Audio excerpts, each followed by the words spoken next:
Você tem dificuldade em avaliar sinais vitais? Então hoje eu vou falar um pouquinho dos sinais vitais para você. Eu vou ensinar todos os dados importantes dos sinais vitais, coisas que a gente não pode esquecer. Tem um sinal vital aqui que muita gente não conhece como sinal vital, e eu especificamente não gosto de avaliar ele como sinal vital, mas tem bibliografias, tem algumas pessoas que dizem que tem que se avaliar nesse momento, e tem outro dado muito importante que normalmente a gente avalia junto. Ele é como se fosse um exame complementar, mas a gente avalia junto com os sinais vitais também. Fica até o final do vídeo se você se interessa em aprender esse assunto. Meu nome é Christian Murato, eu sou médico e hoje a gente vai falar um pouco de sinais vitais. Antes da gente continuar, se inscreve no canal, ativa o sininho de notificação, não perde nenhum vídeo aqui no canal, a gente tá sempre publicando vídeo novo para ensinar sobre medicina, tanto para a população em geral, quanto para os médicos, para os enfermeiros, para os alunos, para a gente debater um pouco de ciência aqui no canal. Bom, pessoal, aqui a gente tá vendo na tela os sinais vitais, né? Então a gente tem frequência cardíaca e pulso, que são coisas ali similares, mas não idênticas, pressão arterial, frequência respiratória, temperatura, e aí entram os dois que eu falei, saturação de oxigênio, que a gente usa o oxímetro de pulso, né, para avaliar, e dor, com várias interrogações ali, né? Será que a dor é um sinal vital? Vamos falar disso no final do nosso vídeo. Bom, pessoal, vamos começar aqui por frequência cardíaca e pulso. Primeira coisa que vocês têm que saber é que a frequência cardíaca a gente avalia com o estetoscópio, isso mesmo, a gente tem que avaliar o estetoscópio colocando no tórax e ouvindo a frequência cardíaca, contando com o nosso reloginho. Então a gente conta por 1 minuto e aí a gente vai saber quanto o paciente está tendo de frequência. Então a gente sabe que os batimentos normais do coração em 1 minuto, né, são de 60 a 100 batimentos por minuto, e a gente coloca a sigla BPM, né, que é batimento por minuto. Mas eu não posso contar 15 segundos e multiplicar por 4, 30 segundos e multiplicar por 2, não é o correto. O paciente ele pode ter uma arritmia, por exemplo, e aí você não está contando de forma correta. Quando a gente inspira, a frequência cardíaca é diferente de quando a gente expira. Vocês sabiam disso? Quando a gente inspira, a frequência muda, e a gente expira também, a frequência muda. Tem uma mnemônica, para vocês lembrarem disso, que a gente diz BET, parece o nome de uma mulher, né? Então lembra da BET. O que significa BET, pessoal? Bradicardia expiratória. Quando você expira, a sua frequência diminui. Quer fazer um teste? Coloca os seus 2 ou 3 dedinhos aqui, tem que ser o indicador, né, o anelar e o médio, ou você pode usar só o indicador e o médio na sua artéria radial que tá aqui, né? Vocês sabem já avaliar onde que tá a artéria radial, certo? E inspira profundamente. Você vai ver que durante a inspiração tem uma taquicardia, e aí expira profundamente também. Você vai ver que tem uma bradicardia. A frequência vai diminuindo. Então isso aqui é importante. Se você tá tendo um paciente com uma, né, frequência respiratória ali que varia bastante, você vai ter também a frequência cardíaca variando bastante. Se você contar só 15 segundos e multiplicar por 4, não vai estar dando o valor real da sua frequência. Então o pulso a gente avalia do jeito que eu acabei de falar para vocês, colocando o dedinho na artéria, tá? E aí tem vários tipos de pulso, né? Pulso carotídeo, pulso femoral, pulso radial, pulso pédio, pulso temporal. Dá para avaliar aqui o pulso também, ó. Coloca a mão na região da artéria temporal. Eu tô sentindo aqui na ponta dos meus dedos, né? Parece que eu tô igual o Charles Xavier. Então eu tô aqui sentindo o dedinho, né, recebendo a pulsação da artéria no meu dedo. Então tem vários lugares que você pode avaliar o pulso. E aí, pessoal, tem um detalhe, né? Quando a frequência cardíaca ela tá alta, a gente fala que o paciente tem uma taquicardia. Quando a frequência tá baixa, a gente chama de bradicardia. Quando a frequência tá normal, a gente fala que o paciente está normocárdio. Quando o paciente tem um pulso alterado, pode acontecer, a frequência não é a mesma do pulso. Então, apesar do coração ele estar batendo a 100, a frequência do pulso pode estar em 90, 93, 94, tá? Não necessariamente é idêntico. Então, parece que ele tá taquicárdico, mas na verdade ele não tá. Então, isso é um detalhe importante. E aí a gente usa os termos bem parecidos, né? Quando o paciente tá com a frequência alta, a gente chama de taquisfigmia. Por quê? Porque a gente tá avaliando o pulso. Do mesmo jeito que a pressão arterial a gente chama de esfigmo, porque ele vê,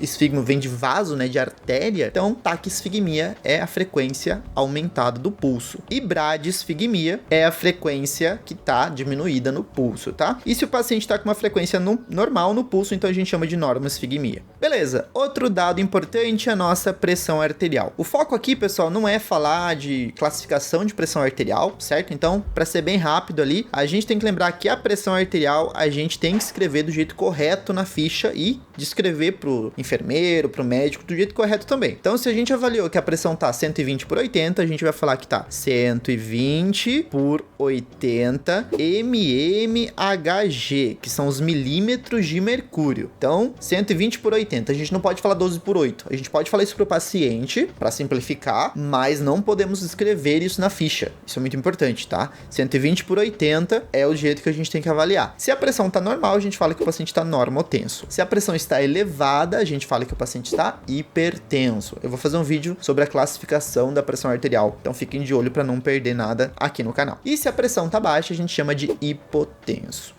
Certo? Frequência respiratória, pessoal. A frequência respiratória normal, ela varia entre 12 a 20, tá? Movimentos inspiratórios, né? Tem lugar que coloca ali movimentos inspiratórios. Então, 12 a 20. Se o paciente está com uma frequência entre esses dois valores, ele se encontra normopneico, né? Porque a frequência é normal. Se a frequência está acima de 20, a gente fala que ele está taquipneico. E se a frequência está abaixo de 12, a gente chama de bradipneico. Lembrando que hiperventilando e hipoventilando é outra coisa, tá, gente? Assiste o meu vídeo do capítulo 38 do Guyton, que eu explico fisiologia lá, eu falo qual que é a diferença dessas duas nomenclaturas. Bom, pessoal, aqui...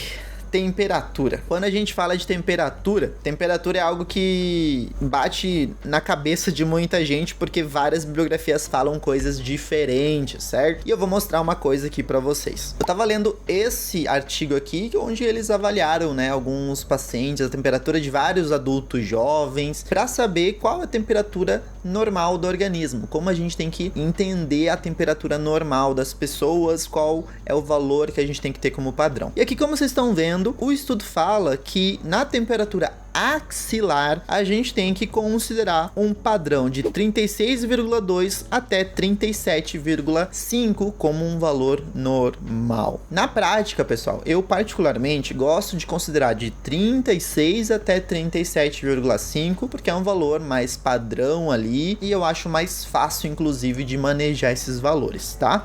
Se o paciente ele tá com uma temperatura acima desses valores, então o paciente ele se encontra com febre, ele pode estar com hipertermia também, ali depende já, né, de qual é o motivo dessa temperatura, ou é porque o metabolismo dele tá aumentado, que é mais difícil de acontecer se o paciente tá internado ali, né? A febre acontece por vários motivos, lembrando que febre por aumento de metabolismo também é febre. O câncer, por exemplo, né, tem muitos cânceres que causam febre. E é porque tá com muito metabolismo nas células cancerígenas, aumentando o tumor no corpo, mas a gente chama de febre. A gente não fala que não é febre porque o metabolismo dele tá aumentado. É febre do mesmo jeito. Bom, e se a temperatura está em valores baixos, ali próximos a 35 graus, a gente fala que o paciente se encontra com hipotermia, certo? Nunca esqueço, no meu internato, quando o médico falou que eu tava errado falando que o paciente estava com 35 graus, porque uma pessoa com 35 graus está morta. O paciente estava com hipotermia e ele não acreditou no que eu falei, e só depois eu tive que falar com outro médico, né? Graças a Deus, doutor Edgar, você existe. Ele falou, não, mas 35 graus é hipotermia. Eu falei, exato, vem ver a minha paciente comigo, porque eu acho que ela tá entrando em choque. E era isso que tava acontecendo. Então, ó, 35 ali, hipotermia, certo? Pessoal, a saturação, a gente usa o oxímetro de dedo, vocês estão vendo uma imagem aqui do meu lado. Esse oxímetro é muito importante, né, pra gente ver se o paciente tá tendo uma boa oxigenação no sangue, e ele avalia de um jeito legal, né, porque a gente não precisa puncionar o paciente para obter esse valor. Então lembra que os sinais vitais, vocês estão vendo, são números, são todos números, porque sinais vitais dizem pra gente como está a qualidade de vida daquele paciente de uma forma objetiva, dando um número exato. Então isso é muito bom, né, a gente obtém números exatos que dizem, ó, o paciente tá desse jeito, a qualidade de vida dele tá legal, tá show, temperatura normal, frequência normal, tá tudo show. E a oxigenação, né, é muito importante também. A gente coloca o oxímetro ali, vai falar pra gente. E o importante é a gente entender que a saturação de dedo do paciente tem que ser um valor acima